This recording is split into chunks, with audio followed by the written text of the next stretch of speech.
Drop it on 'em. Talk that real shit. What up? Hello, everybody, and welcome back to Warthog 71. Who owns the media? The Inside Out. But first, I want to talk about what brought me to creating this particular segment right here, and it was 2 emails that I received, okay? The first email, and I didn't even know that it was going to bring me to the second email, and I'll tell you about the first email right here. So, I get this first email, and this person's talking to me, writing to me about this.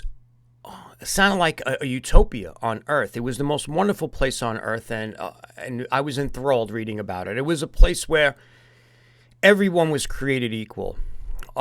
People were free. They can say what they wanted. They could do what they wanted.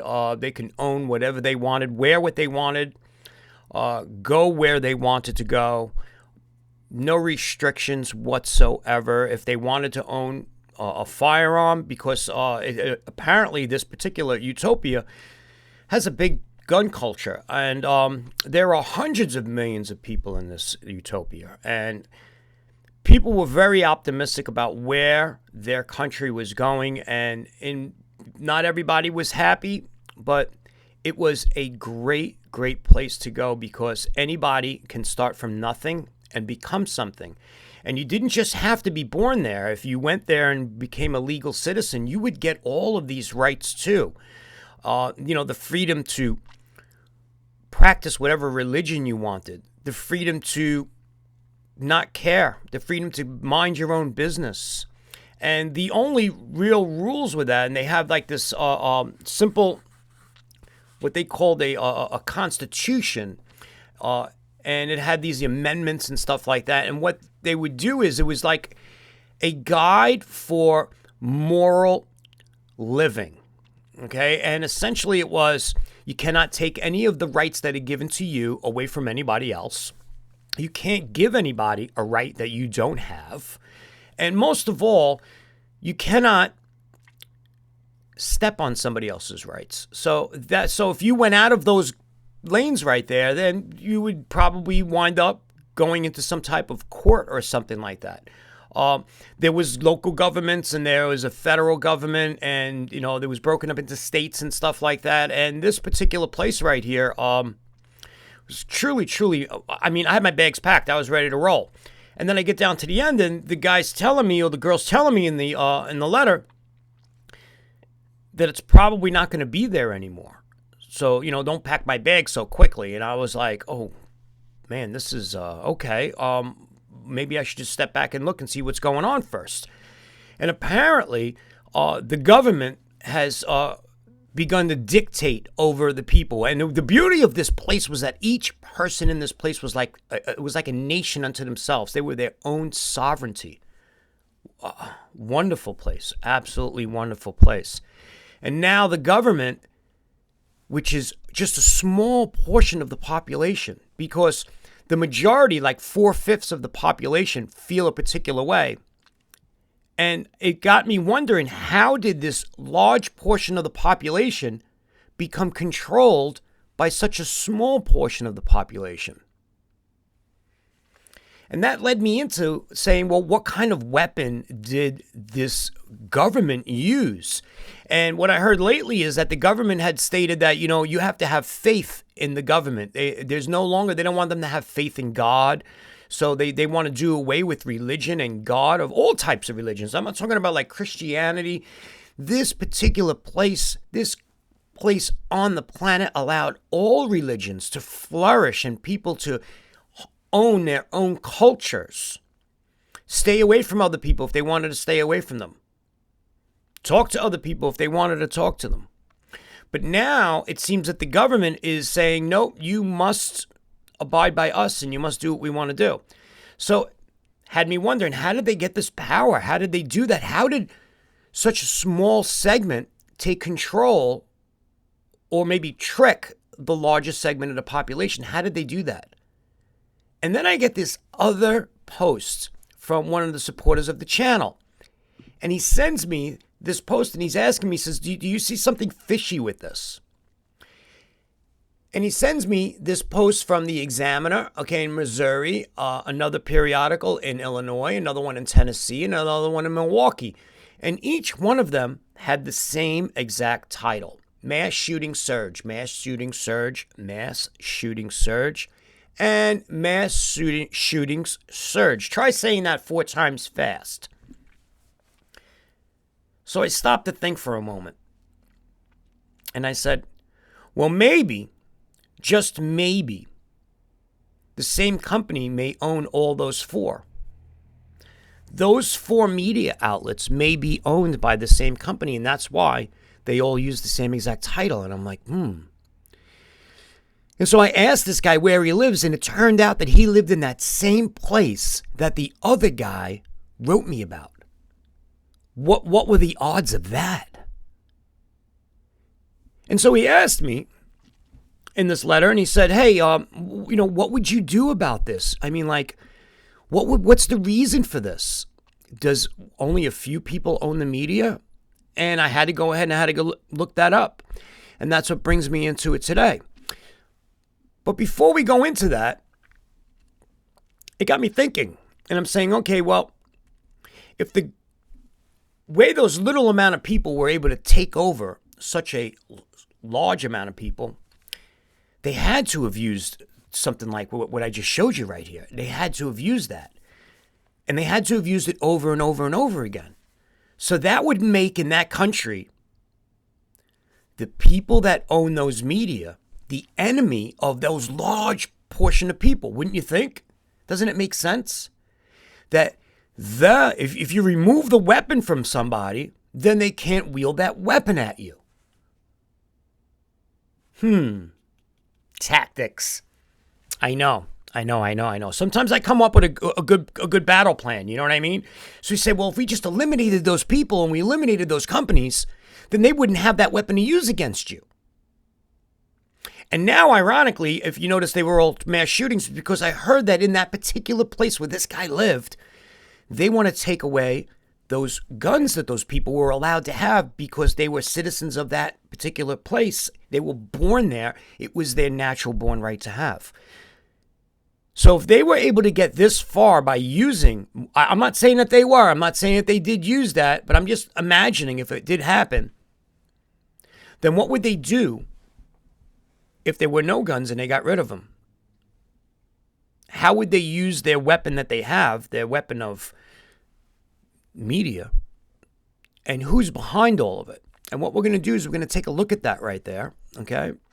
And I went looking, searching, and I actually found something to share it with you guys. Let me show you what I got. So I come across this thing, Addictive Tips, all right? And who owns the news? And this blew me away. This absolutely blew me away because I'm saying, wait a minute, wait. The place where these guys say they live, this utopia, this wonderful place, are you going to tell me that only 25 CEOs that control the world's biggest news outlets? And then these news outlets own a whole bunch of smaller ones? Let's go ahead and take a look and see what it has to say. You ever wondered who owns your favorite news websites? Our latest study shows that current state of media consolidation around the world. We started off by identifying the top 50 most visited news websites in the world as of December 2019. And I did look into this further, okay, because they gave their sources, this particular. I have a list of their sources, and there'll be a link in the description so you could go check it out for yourself. It's over 1,000 of them. And they're all the same with the exception of heads of state. Using data from web traffic analysis company Alexa and market intelligence provider SimilarWeb. Alexa, are you kidding me? These people are so nice that they allowed them, the same people that they are controlling, okay? They allowed you to use their services to find out who they were. Maybe they're not so bad after all. Maybe they're just honest people. Then we determined the parent companies behind each of these 50 outlets and identified all of the properties in their online media portfolios. The last step was to put a name and face to each company by identifying the highest level owners. For the news sites that are owned by investment firms with the majority stake, we opted for the CEO or director of the investment firm. For news sites that are owned or controlled by the government, the head of government was listed at the highest level of owner. So that can change from year to year or whatever,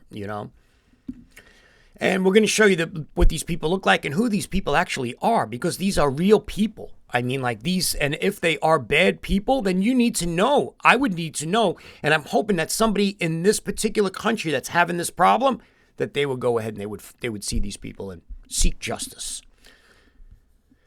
The world's most influential media Mongols, which CEOs have the most power. The CEO with the biggest audience is Hans Vestberg, CEO of the American multinational telecommunications conglomerate, this thing called Verizon Communications Incorporated. Vestberg's outlets boasted a combined monthly readership of over 3.8 billion, which include media powerhouses like Yahoo, AOL, HuffPost, TechCrunch, Engadget, and Autoblog. This means that publications under the direction of Verizon Communications reach an incredible 52% of the world's population. Man, that's deep. 52% of the world's population. This right here, this one person, Hans Vestberg, that's a pretty powerful person if you ask me. No wonder they used him as a weapon.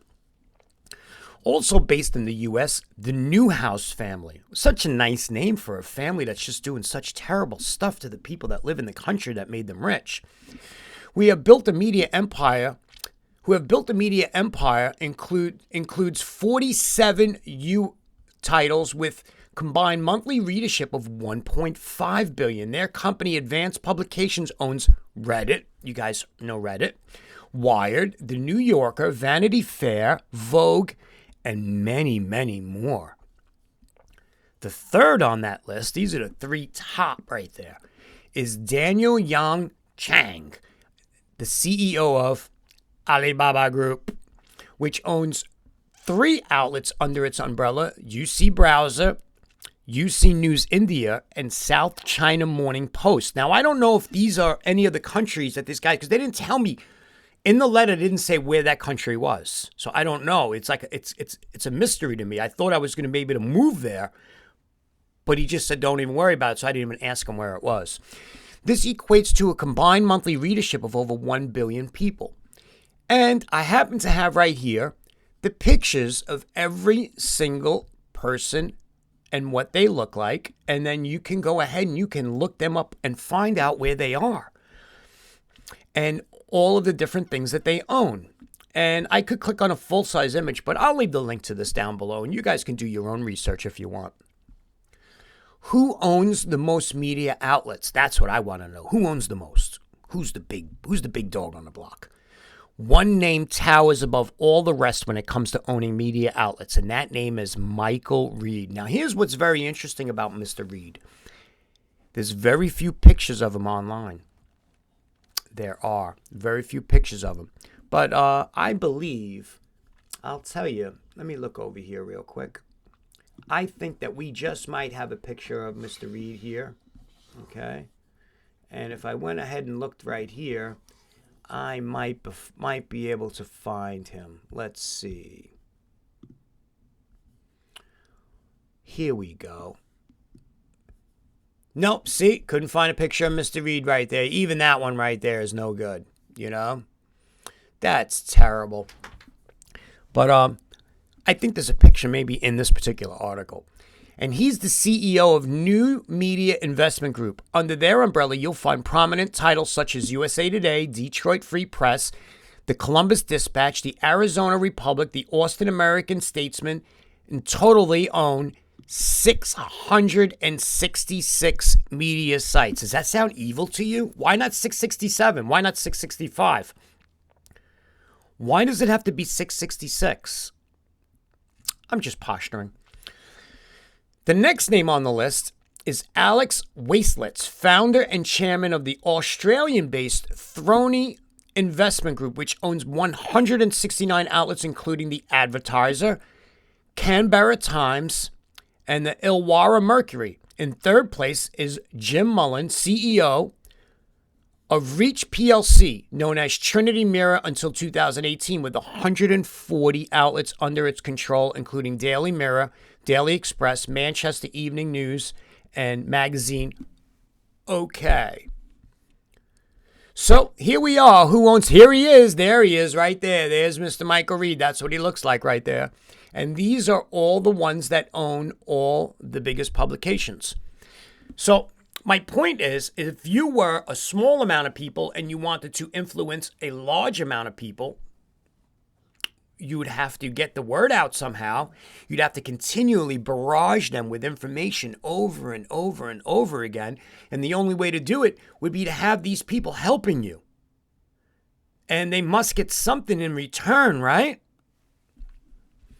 You've got Mike Reed, Alex, Jim Mullen, David King, Monica Mandelli, Steven Schwartz, Ryan Stokes, Newhouse, the Newhouse family. We talked about them.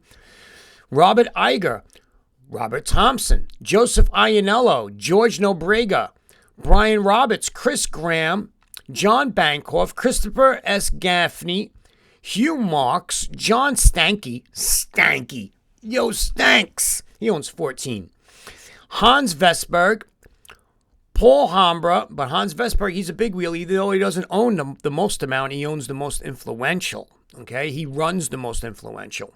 He's responsible, okay?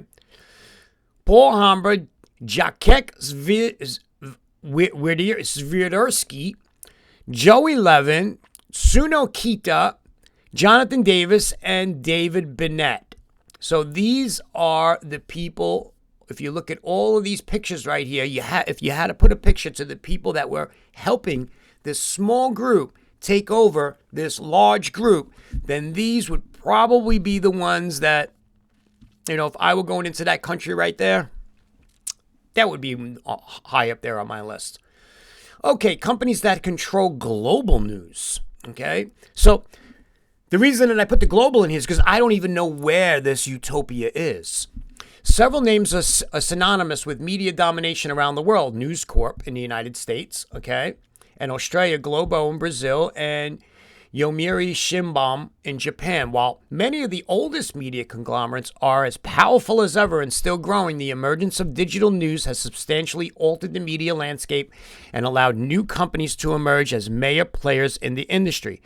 Tech giants like, ever hear this one, Microsoft and Amazon owner Jeff Bezos, never heard of Jeff Bezos, as well as telecommunications conglomerates such as Verizon, we just talked about them, and AT&T. I think they do something with phones or something like that. Now rank among the top owners of the world's media. In recent years, asset management firms and private investors, not investigators. Sorry about that. Have increasingly bought major stakes in legacy newspapers and have come to dominate the list of top media owners worldwide. In April 2019, for example, private equity firm Great Hill Partners acquired Gizmodo Media Group and The Onion. The Onion used to be, used to give out some really good news. Not sure what they're doing anymore. And combine their digital news assets, which include Gizmodo, Jezebel, and the AV Club, into a new company named GO Media. In August 2019, the American investment firm KKR purchased, not KKK, KKR, I guess I got rid of the last K in that, purchased a largest stake in Axel Springer SE, a German media group whose assets include Business Insider and Rolling Stone. Maybe the company they were talking about, the country they're talking about, is in Germany. I don't know. I have no clue. I have no clue at all. A significant share of the world's media is owned by national governments, all right, through outlets such as PBS, NPR, and BBC. The Australian Broadcasting Corporation, the governments of the United States, the UK, and Australia all have significant media holdings. State ownership of the media in the English-speaking country is dwarfed, however, by the governments of China media holdings. We know that, and I definitely know it wasn't China that these people were talking about, because I don't think that Chinese people are allowed to have guns, okay? At least in China as well. And then there's this other map right here, and you guys will be able to see this map if you visit me at Real Warthog 71 on Telegram. This one will be on here, but it's also in the link, and you guys can just go ahead and click on it for yourself, all right? Who dominates the news in USA, UK, and Australia? kind of got an idea that maybe this utopia they were talking about might have been in 2 of these places. Australia, I think, just took the guns away already from people, so I'm not really up on that. Some of the top media owners in the U.S. have dominated the news media landscape for over a century and continue to grow in the era of digital news. The Hearst name. Isn't that the guy that chopped people's heads off and stuff? No, maybe that was somebody else. All right. For example, first appeared on the newspaper masthead in 1887. Today, Hearst Communications own dozens of newspapers and magazines throughout the country, and each has a significant online presence. Advanced Publications, which was founded by Samuel Irving Newhouse Sr. Remember the Newhouse family, okay? Nice name, not nice people. 1922 is still family-owned today. Has a portfolio that includes Reddit, Vanity Fair, The New Yorker, and American City Business. Okay, and then you can click, there's links, and I have the links. I'm going to put them in there so that you could go and find out who owns it in whatever country that you're in, and maybe you can do something and change and take the power away from all of those people that are trying to take over your particular country.